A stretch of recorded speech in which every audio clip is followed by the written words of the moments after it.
Minha saudação é com a paz do Senhor, amém? Meus irmãos, a paz do Senhor, amém? Você que trouxe a sua Bíblia, abra ela comigo, por favor. Livro do Gênesis, capítulo de número 1, ou melhor, capítulo de número 2, versículo de número 5, capítulo 2, versículo de número 5. Enquanto você procura, eu quero louvar a Jesus por mais esta oportunidade que Ele nos concede estar na sua casa para adorar o seu nome e também com saúde para pregar a sua palavra. Seja Deus louvado não só hoje, mas para todos sempre. Quem pode dizer amém? Quero louvar ao Senhor pela vida do pastor Adão, que nos fez esse tão honroso convite para estar aqui junto com os irmãos adorando a Deus. Já prego alguns anos aqui, né? Alguns convites são mais longos que os outros, mas lembro que a primeira vez que estive aqui foi em 2019. Eu acho que não estava casado ainda.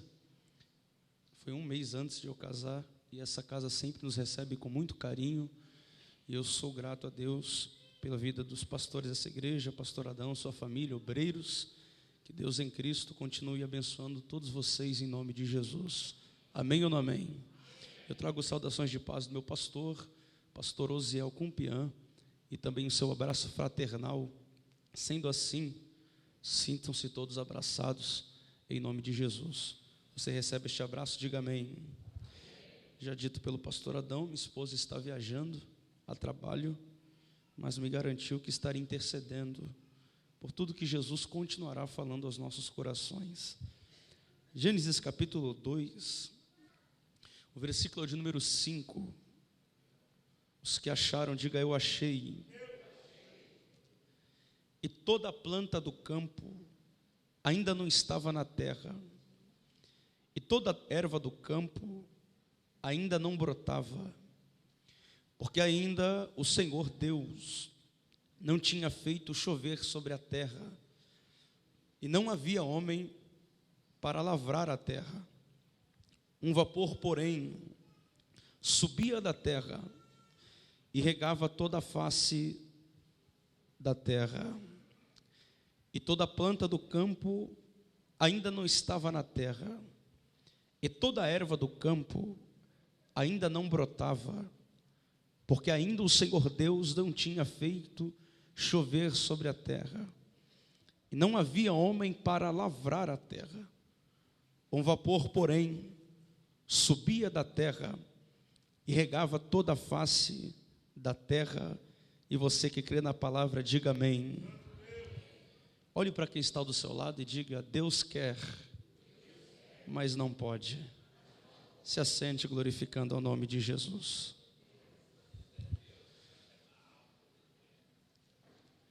Gênesis capítulo de número 2, o texto que nós acabamos de ler,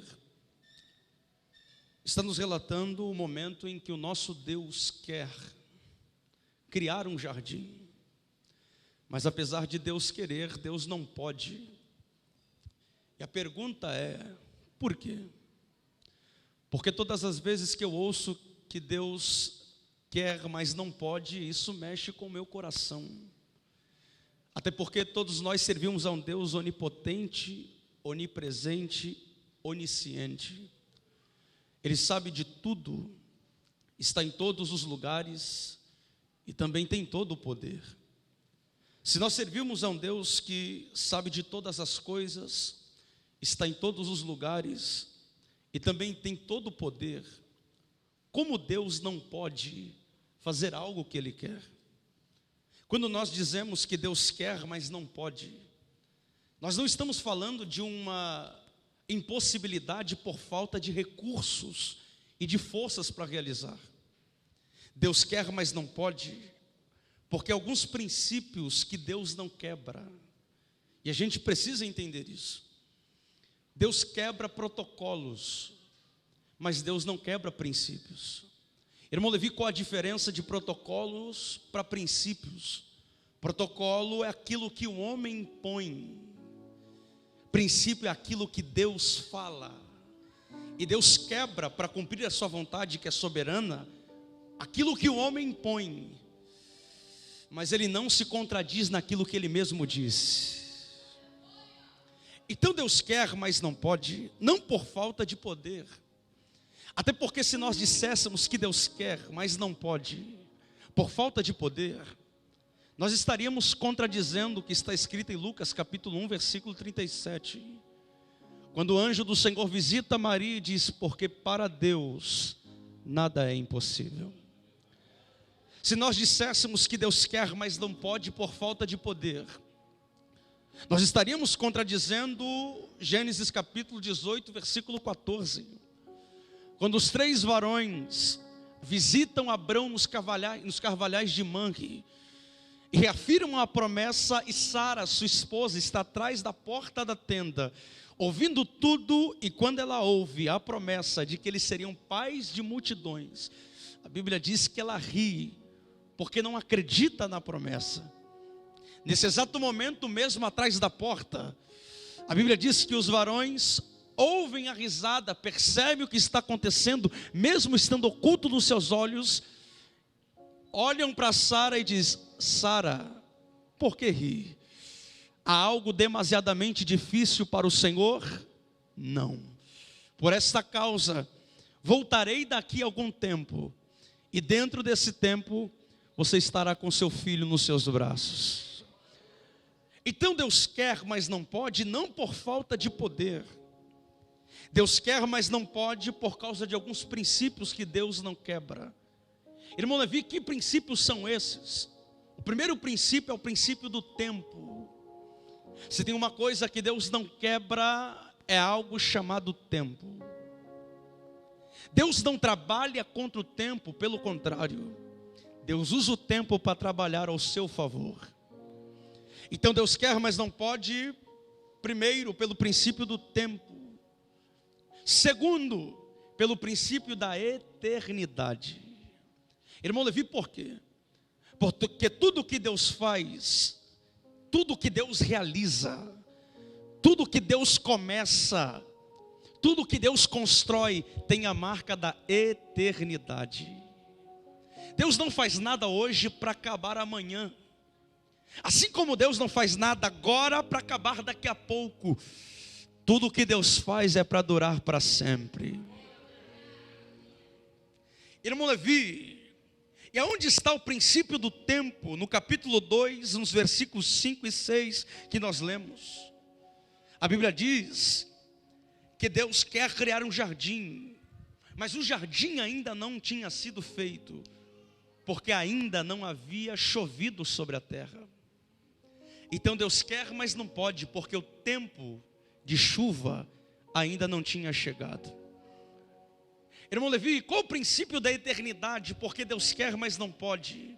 Porque a Bíblia diz que além de não ter chegado o tempo de chuva, não havia homem para lavrar a terra.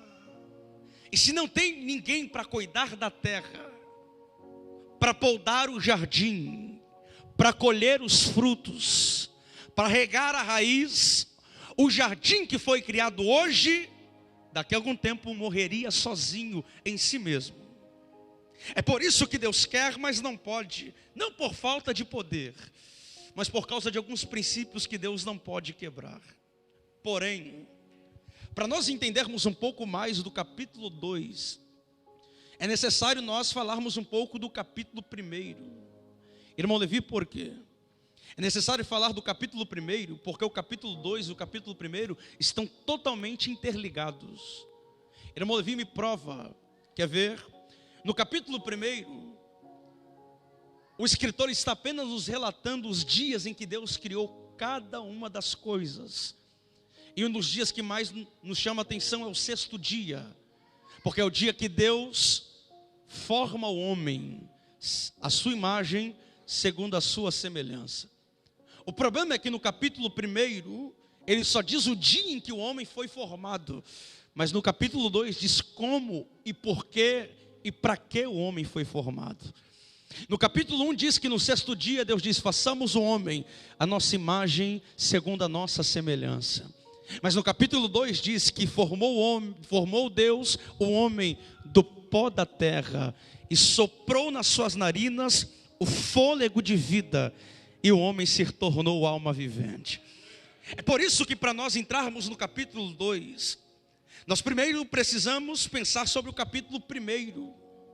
O capítulo 1 inicia dizendo que no princípio criou Deus os céus e a terra.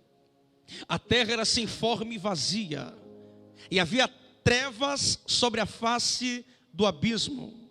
Porém, mesmo sendo sem forma e vazia, e mesmo havendo trevas sobre a face do abismo, o Espírito de Deus movia-se sobre a face das águas. A Bíblia está nos mostrando que a terra em que Deus quer trabalhar tem pelo menos 2 problemas. Quantos problemas? Primeiro, informidade, sem forma. Segundo, vacuidade, é vazia. Terceiro problema, está coberto de trevas, não se enxerga e não se vê nada. Mas Deus está vendo uma terra, ou escolhendo uma terra problemática, para trabalhar nela, para trabalhar com ela.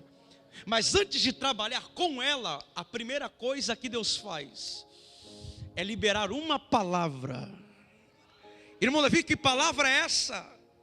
Haja luz, e houve luz. A pergunta é, o porquê antes de trabalhar com a terra, Deus faz questão de que a luz estivesse acesa? O porquê antes de trabalhar com a terra, Deus faz questão de acender a luz? Sabe o porquê que Deus acende a luz antes de trabalhar com a terra? Porque a luz tem uma característica única e peculiar. Irmão Levi, qual? A luz tem o poder de revelar aquilo que as trevas estão escondendo. É por isso que antes de trabalhar com a terra e trabalhar na terra, primeiro Deus acende a luz, para poder enxergar o que as trevas estavam ocultando, para poder enxergar o que as trevas estavam escondendo. Irmão Levi, por quê? Porque Deus não trabalha com gente que vive escondida, com pessoas que vivem escondendo e ocultando os problemas que elas têm, que elas carregam. E Deus nos trouxe aqui nessa noite para liberar a primeira palavra. Eu quero trabalhar em você, quero trabalhar com você. Mas hoje é o dia do basta. Chega de esconder as suas imperfeições para Deus. Chega de esconder as suas fragilidades para Deus.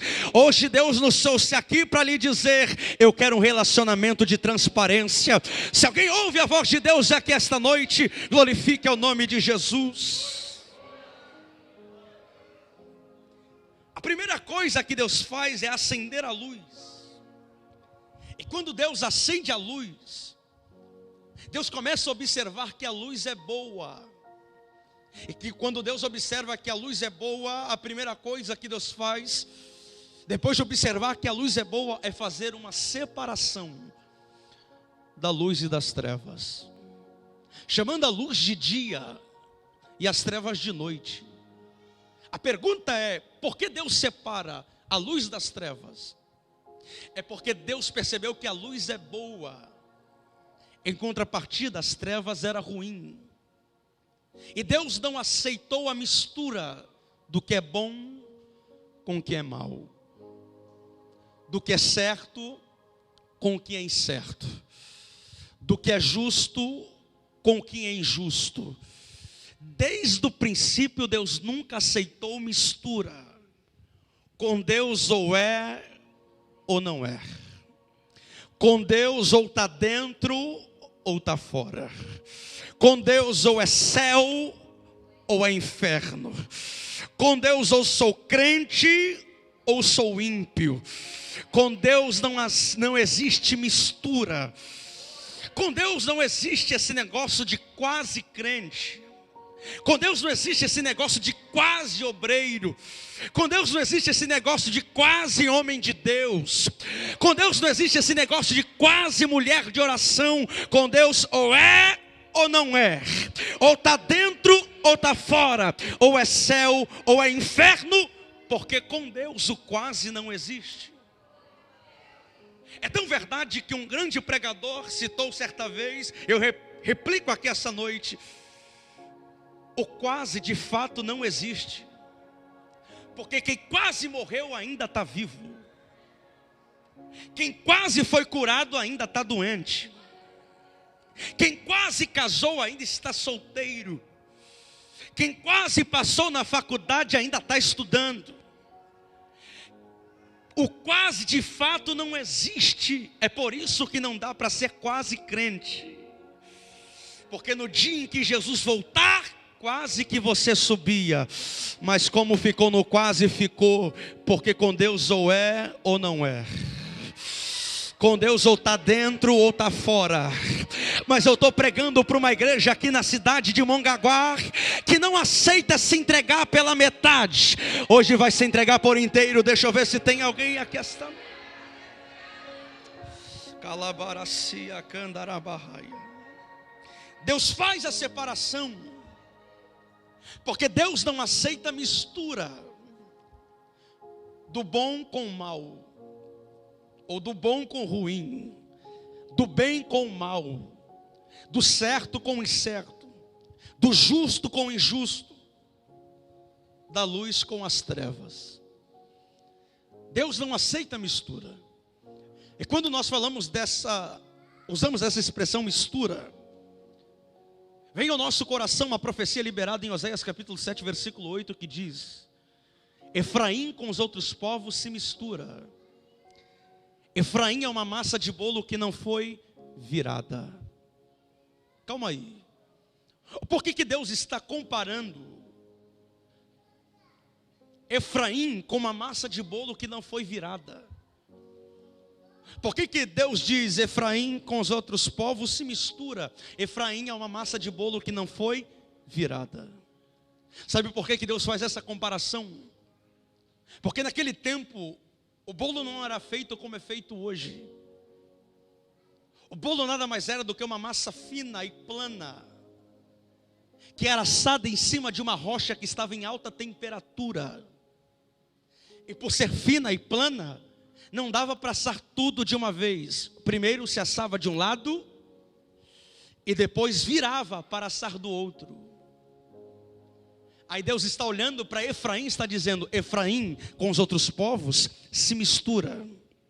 Efraim é uma massa de bolo que não foi virada. Sabe o que Deus está dizendo? O problema de Efraim é que de um lado eles estão assados, mas do outro lado eles estão crus. De um lado eles estão quentes, mas do outro lado eles estão frios. Um lado deles é de Deus, o outro lado deles não é. Domingo ele é crente, na segunda não é mais. Só que Deus nos trouxe aqui para lhe dizer: a partir de hoje eu não te aceito mais pela metade. A partir de hoje Deus só te aceita por inteiro. E assim diz o Senhor, Deus vai te assar dos dois lados. Se você recebe esta palavra, levante a sua mão e comece a adorar ao nome de Jesus. Deus vai te assar, Deus vai te aquecer, Deus vai te acender. Eu estou pregando para algumas pessoas aqui que estão mornas, e não é porque estão mornas porque querem. Algo aconteceu, o desânimo te alcançou, a tristeza veio. Mas já foi dito aqui pelo pastor, a fé não é um sentimento, a fé é um dom. Independente do que você está sentindo, Deus vai te renovar esta noite e você sairá daqui mais crente. Deixa eu ver quem acredita nesta palavra. Calabaracia candaramahai. Diga para quem está do seu lado: hoje Deus vai te assar dos dois lados. Quantos recebem isso? Diga a glória ao nome de Jesus. Deus faz separação do dia e da noite, da luz e das trevas. E Deus faz a separação porque Deus não aceita mistura. No primeiro dia, Deus chama a luz de dia e as trevas de noite, e foi o primeiro dia. No segundo dia, Deus dá uma ordem dizendo: haja uma expansão no meio das águas, haja separação de águas das águas, havendo águas acima dos céus, ou da expansão, e águas abaixo da expansão. Essa expansão, esse espaço, Deus chamou de céus. Então Deus separou águas das águas, colocando águas acima dos céus, e águas abaixo dos céus. Esse foi o segundo dia. No terceiro dia, Deus dá uma ordem. Irmão Levi, qual? A ordem que Deus dá é para as águas que estavam abaixo dos céus, dizendo: águas, ajuntem-se. Até porque as águas tomaram conta de tudo, mas Deus dá uma ordem: águas, se juntem. E a Bíblia diz que as águas que estavam abaixo dos céus se ajuntaram, que foi quando foram criados os mares. E quando as águas se ajuntaram, apareceu a porção de terra seca. Calma aí. Se a Bíblia está dizendo que apareceu uma porção de terra seca, isso significa que a porção de terra seca, que é a terra, se ela apareceu, isso significa que ela estava escondida. Ela estava escondida, mas Deus fez ela aparecer. Deus fez ela se destacar. Deus fez ela ganhar ênfase. Mas por aí não. No mesmo dia, depois que a terra apareceu, que Deus fez a terra aparecer, Deus deu uma ordem. Irmão Levi, qual? Terra, produza. Terra, produza. Terra, produza. Irmão Levi, por que Deus dá ordem para a terra produzir? Porque Deus fez a terra aparecer. E todas as vezes que Deus faz alguém aparecer, todas as vezes que Deus coloca alguém em destaque, todas as vezes que Deus coloca alguém em evidência, não é para alguém ficar como vitrine aparecendo. Todas as vezes que Deus destaca alguém, que Deus evidencia alguém e que Deus faz alguém aparecer, é com o único propósito. Irmão Levi, qual? Produza. Produza. Produza. Sabe qual é o nosso problema? É que nos nossos dias atuais nós só queremos aparecer, mas nós não estamos dispostos a produzir. Nós só queremos estar em evidência, mas nós não queremos frutificar. Nós só queremos estar em destaque, mas não queremos produzir algo para o reino. Mas Deus nos trouxe aqui para nos dizer: ei, se eu te dei a oportunidade de estar em destaque, de estar em evidência, de liderar um departamento, de fazer parte do conjunto, de fazer parte da diretoria, do conselho, aonde Deus te chamou, é para produzir, é para frutificar. Deixa eu ver se tem alguém aqui esta noite que está disposto a produzir para o reino. Irmão Levi, por quê? Eu preciso produzir, porque se tem uma coisa que deixa Deus irado, são pessoas que estão em evidência e não produzem nada. Pensa em algo que deixa Jesus irado, irritado. Pessoas que estão em destaque e já não estão produzindo mais nada. Irmão Levi, é verdade? É claro que é. Lembra de Jesus quando estava voltando de Betânia?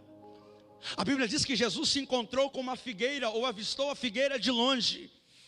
E quando Jesus avista a figueira de longe, a Bíblia diz que quando Jesus observa a copa da figueira, as raízes frondosas da figueira, nesse momento Jesus sentiu vontade de comer dos seus frutos.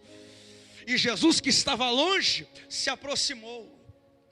Quando Jesus se aproxima, ele começa a procurar os frutos. O problema é que ele olha de um lado, ele olha do outro, ele muda o ângulo e só encontra folhas. Jesus fica irado. E aqui a gente aprende uma lição, irmão Levi, qual? Não se conhece ninguém de longe, só se conhece alguém caminhando de perto. Porque de longe toda árvore é bonita, de longe toda árvore é frondosa, de longe até Jesus se precipitou dizendo, ali tem, mas quando ele chegou perto, não era a mesma coisa que aparentava ser de longe, não tinha nada. E Deus talvez te trouxe aqui para lhe dizer, ei, quer conhecer alguém? Não se conhece de longe, não se conhece pelas redes sociais, não se conhece apenas em alguns encontros. Quer saber quem ele é? Jesus disse, se conhece a árvore é pelos frutos, e os frutos não são vistos de longe, os frutos só são vistos de perto. Levante a tua mão que eu quero profetizar que Deus te dará sabedoria a partir dessa noite, e você não será mais enganado, você vai começar a observar os frutos de perto. Se você crê nisso, diga glória ao nome de Jesus. Jesus percebe que de perto não é a mesma coisa que aparentava ser de longe. E quando Jesus viu que não tinha fruto, a Bíblia diz que Jesus irou-se. Por que Jesus se ira? Porque só tinha folha, mas não tinha fruto. E não só por isso, é porque estava no meio do caminho, em evidência, em destaque, e não estava produzindo nada. E além de estar em evidência e destaque, isso que é o pior, foi o que deixou Jesus mais irado. O que? Estava recebendo recursos. Ela estava se alimentando do solo, estava sendo aquecida pelo sol, sendo regada, tinha recursos para frutificar, e mesmo assim não produzia nada. Porque o que deixa Jesus irado é uma geração de crentes que querem estar em evidência, mas já não estão mais dispostos a produzir nada. Mas que palavra é essa? Se Jesus quer que eu produza, porque com tanta confronto? É porque o confronto ele nos transforma. E foi Jesus quem disse, a árvore que não dá fruto não serve mais para nada, a não ser para ser lançada como lenha na fogueira. Calma aí, se Jesus quer que eu frutifique, por que Ele está falando isso? Porque Jesus está poldando. E se tem uma coisa que Jesus faz para ver a gente frutificar e crescer mais, é poldar. É poldar. É poldar. É limitar. E a gente acha que Jesus está nos punindo. Pelo contrário, Ele está fazendo bem para nós. Ele está nos poldando, porque Ele sabe que enquanto Ele polda hoje, a probabilidade de crescimento e o crescimento amanhã é altíssima e é grande. Então o que Ele faz? Ele polda mesmo. Irmão Levi, por quê? Porque para Jesus é melhor poldar para crescer do que arrancar da terra para queimar. Deixa eu ver se tem alguém que recebe esta palavra aqui esta noite. Deixa eu ver se tem alguém que entende que Deus está lhe poldando, mas não é para te machucar, é para ver o teu crescimento. Se você entende isso,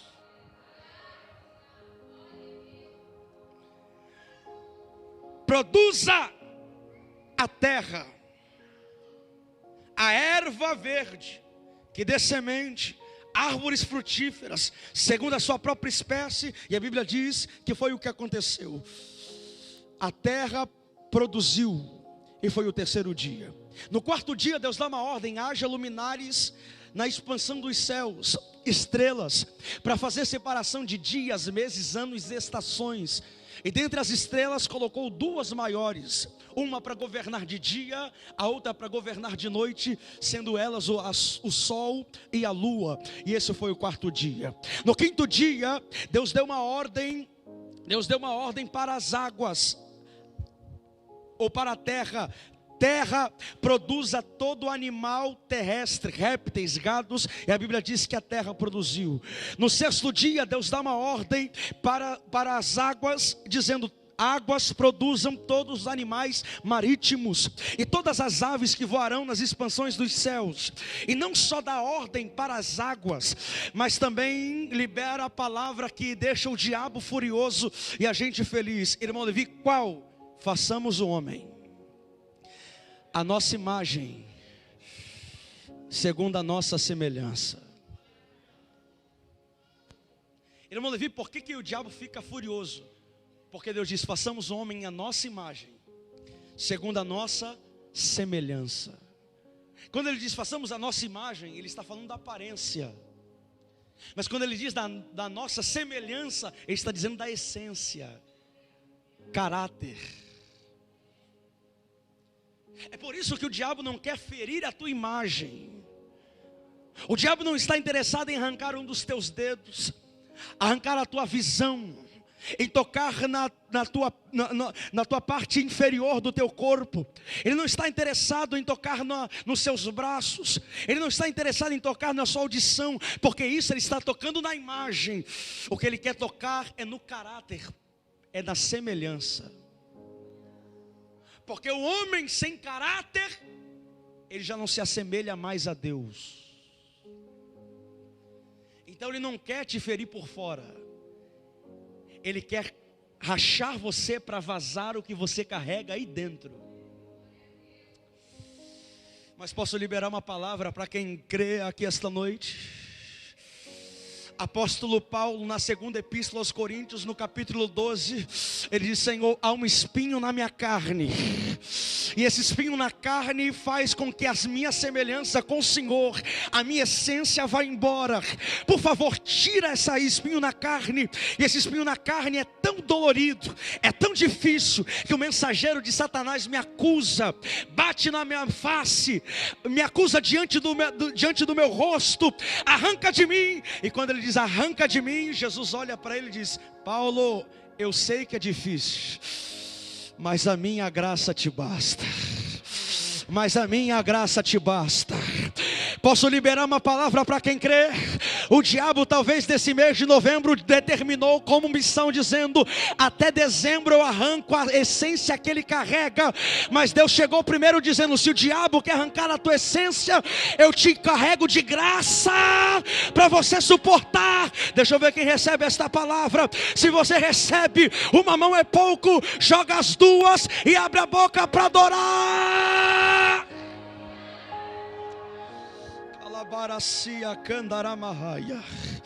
Deus está te enchendo de graça hoje.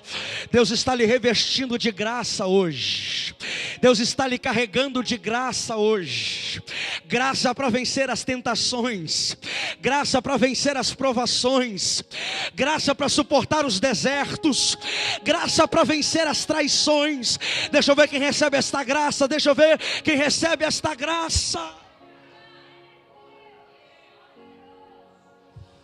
A minha graça te basta, porque o meu poder se aperfeiçoa na sua fraqueza.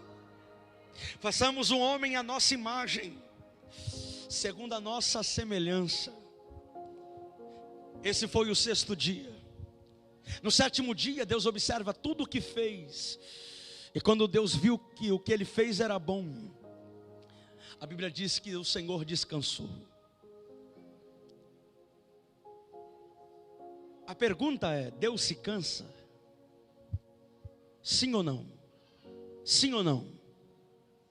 Se Deus não se cansa, por que no sétimo dia ele descansou?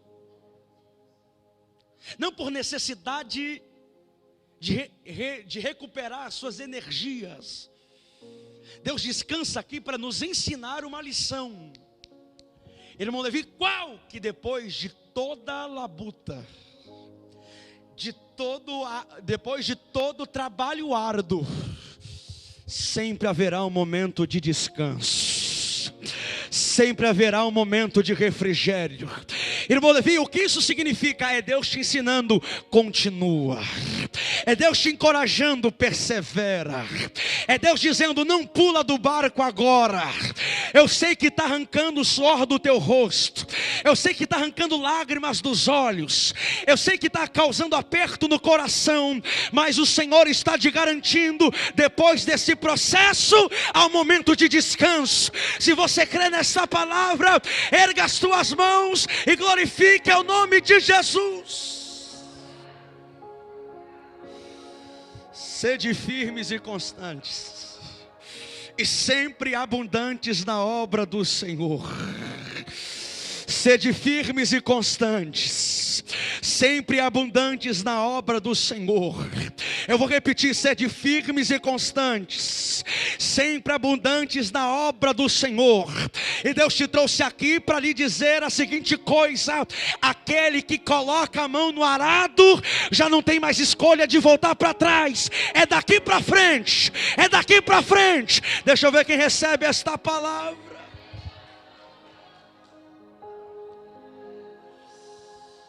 No sétimo dia o Senhor descansou. E quando Deus descansa, nós chegamos no capítulo 2, que nos informa que Deus queria criar um jardim, que no caso era o jardim do Éden, ou o jardim no Éden. Mas Deus quer, mas não pode. Irmão Levi, por que não pode? Como eu disse, não é por falta de poder, de força, de recursos. Deus quer, mas não pode por causa de alguns princípios que Deus não quebra. E que princípios são esses? Primeiro, Deus quer, mas não pode, porque o versículo 5 diz: e toda a planta do campo ainda não estava na terra, e toda a erva do campo ainda não brotava, ou seja, o jardim ainda não tinha sido feito. E por que não tinha sido feito? Porque ainda o Senhor Deus não tinha feito chover sobre a terra. Aqui está o primeiro motivo, irmão Levi. Qual? Deus quer, mas não pode. E por que não pode? Porque o tempo de chuva ainda não chegou. Deus quer, mas não pode. E por que não pode? Porque o tempo ainda não chegou. O que isso significa? É que tem coisas que Deus quer realizar nas nossas vidas. Tem coisas que Deus quer entregar nas nossas mãos. Tem experiências que Deus quer que a gente viva e desfrute. E a gente se pergunta: se Deus quer tanto que eu desfrute, que eu vivencie, que a promessa aconteça, o porquê já se passou 2 anos e até agora nada aconteceu? Porque se já se passou 4 anos e até agora nada fluiu? O porquê já se passou 10, 8, 7 anos do que Deus disse e até agora nada se concretizou? Será que Deus se esqueceu de mim? Será que Deus colocou a minha promessa, que estava quase chegando, e colocou no final da fila? Será que Deus pegou a minha promessa e colocou na gaveta, desistiu, cancelou? Deus te trouxe aqui para lhe dizer: não. Deus não cancelou a promessa que Ele te fez. Deus não desistiu do que Ele falou ao seu coração.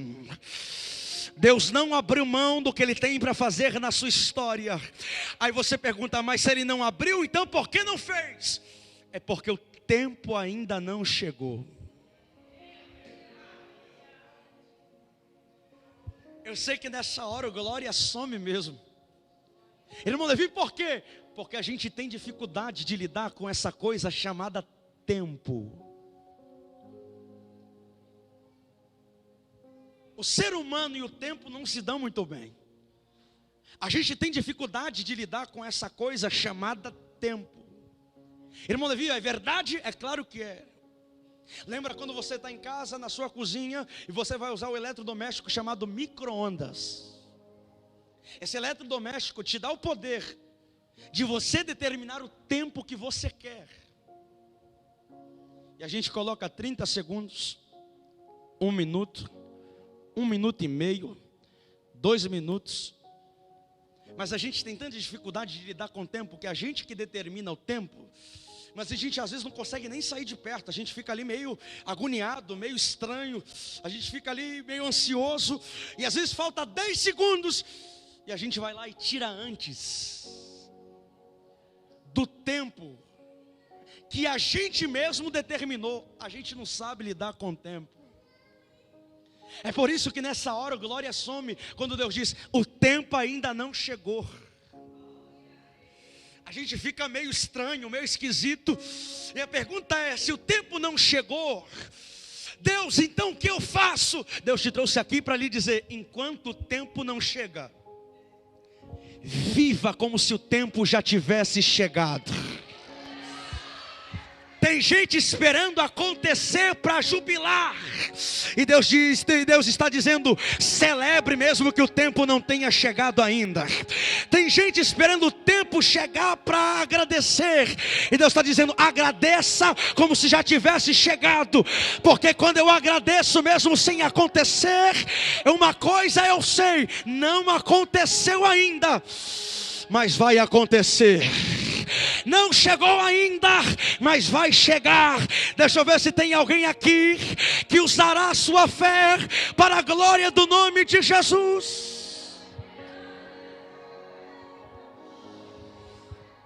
Quando eu agradeço por algo que nem aconteceu, eu estou mostrando para o meu adversário: não chegou, mas eu sei que vai chegar. Não aconteceu, mas eu sei que vai acontecer. Não estou usufruindo ainda, mas eu sei que eu vou desfrutar. Porque o segredo do crente que vive pela fé e não segundo o que vê, é esse, o qual, enquanto o tempo não chega, ele vai vivendo como se o tempo já tivesse chegado. Deixa eu ver se tem alguém aqui esta noite. Deixa eu ver se tem alguém aqui esta noite. O tempo não tinha chegado. Deus quer, mas não pode. Irmão, vi por quê? Porque o tempo não chegou. E Deus não passa por cima do tempo. Porque Deus não luta contra o tempo. Pelo contrário, Deus faz o tempo trabalhar em seu favor. Esse é o primeiro motivo. O segundo motivo de Deus querer criar o jardim, mas não poder, é porque não havia homem para lavrar a terra. E como eu disse, tudo que Deus faz, tudo que Deus constrói, tudo que Deus realiza tem a marca da eternidade. Deus não faz nada hoje para acabar amanhã. Deus não faz nada agora para acabar daqui a pouco. Tudo que Deus faz é para durar eternamente. Então, se Deus cria o jardim e não tem um homem para cuidar da terra, o jardim morreria em si mesmo. Porque o homem não estaria para lavrar, para cuidar, para podar, para regar. Então o jardim se destruiria em si mesmo. Então Deus até quer, mas não pode. Irmão Levi, por que não pode? Porque o homem ainda não está pronto. Deus não pode, não é por falta de poder. Deus até quer, mas não pode, porque Adão ainda não está pronto. Deus até quer, e Deus te trouxe aqui para lhe dizer: eu não abri mão da tua história, eu não invalidei a promessa, eu quero fazer, mas ainda não posso. E você diz: mas Deus, por quê? Porque você ainda não está pronto. Porque você ainda não tem estrutura. Porque você ainda não está revestido, pronto o suficiente. Não é que eu desisti, é que você ainda não está pronto. Deixa eu ver, é por isso que a gente começa a entender. Não é a promessa que demora para acontecer, é a gente que demora para ficar preparado. É por isso que tem momentos que Deus usa os profetas e as profetisas, como eu já vi usar para alguém, dizendo: Deus tem pressa.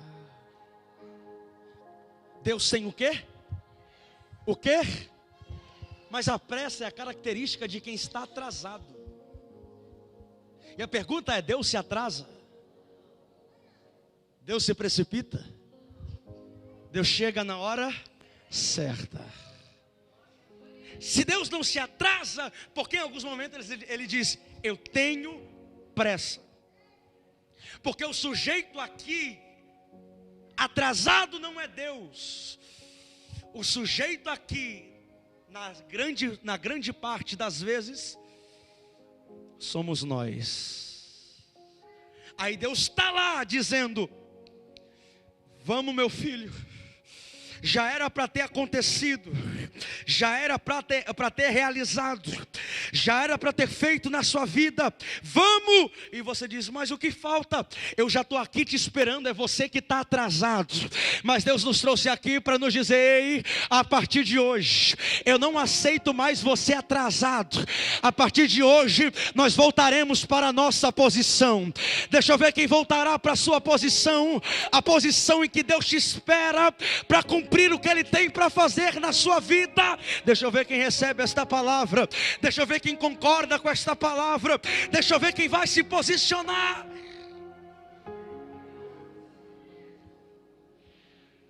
Deus quer, mas não pode. E por que não pode? Porque Adão ainda não estava pronto.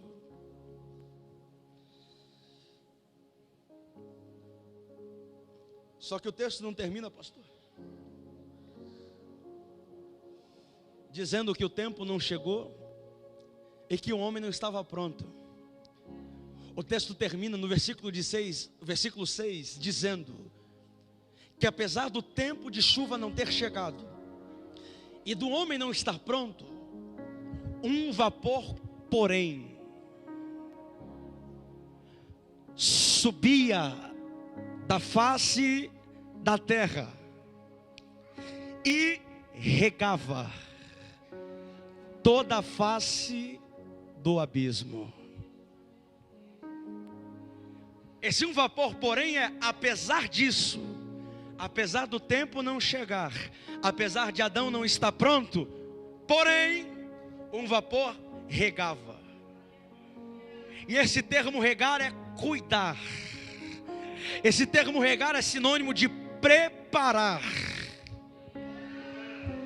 Sabe o que Deus está dizendo aqui para nós? Deus está dizendo a seguinte coisa: ei, eu sei que o tempo não chegou, e talvez você ainda não esteja pronto, mas fica tranquilo, mesmo que o tempo não chegou, e você ainda não esteja pronto, o que é seu já está sendo preparado. O que é seu já está sendo preparado. Se você crer, se coloque de pé, glorificando ao nome de Jesus, porque assim diz o Senhor: o que é seu vai chegar na palma das suas mãos. O que é seu já está sendo preparado. Esse termo de o que é seu está sendo preparado é uma garantia de que vai acontecer. Aí eu vou dizer de novo: esse termo de está sendo preparado é uma garantia que Deus vai realizar, que Deus vai cumprir, que Deus vai fazer, que Deus vai te entregar, que vai acontecer. Deixa eu ver se tem alguém ligado comigo neste culto.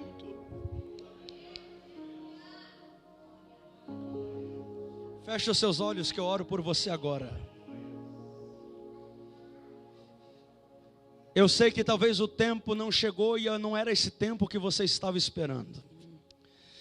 Eu sei que talvez você ainda não está pronto para receber o que Deus tem para te entregar. Mas Deus lhe trouxe aqui para lhe dizer: fica tranquilo, o que é seu já está sendo preparado. E posso liberar a última palavra para nós orarmos e adorarmos ao nome de Jesus e participarmos da ceia do Senhor. Você não precisa correr atrás do que é seu. O que é seu vai te achar. O que é seu vai bater na sua porta. O que é seu vai chegar no seu telefone. O que é seu vai tocar na sua campainha. O que é seu vai te achar dentro da sua empresa. Não precisa correr atrás do que é seu. Deus te trouxe aqui para garantir: o que é seu vai dar um jeito de te achar, vai dar um jeito de chegar até você. Se você quer, feche os seus olhos. Pai, em nome de Jesus, nós oramos agora em favor, Senhor, da tua igreja, e nós pedimos, Senhor, para que o Senhor continue trabalhando em nossos corações, e que a palavra que foi lançada caia em boa terra e produza frutos para a glória do teu nome. Eu repreendo do coração da tua igreja toda ansiedade. Eu repreendo do coração da tua igreja toda preocupação. Eu repreendo do coração da tua igreja todo desânimo, toda inquietação. Senhor, se eles venham ansiar algo, que seja a ansiedade pela tua vinda, Senhor, em nome de Jesus. Vai trazendo calma, vai trazendo paz, vai trazendo tranquilidade, vai trazendo a garantia, Senhor, da promessa que ela vai acontecer. É o que nós te pedimos, Senhor, neste momento. E se você crê no que Deus falou esta noite, comece a glorificá-lo. Isso, glorifique. Glorifica Jesus, isso, glorifique. É você e Deus agora, é você e Deus agora, é você e Deus agora. Enquanto você manda a glória para cima, Deus derramará uma glória que te renovará aqui embaixo. Isso, vai. Adore, adore, adore, adore, adore, adore, adore.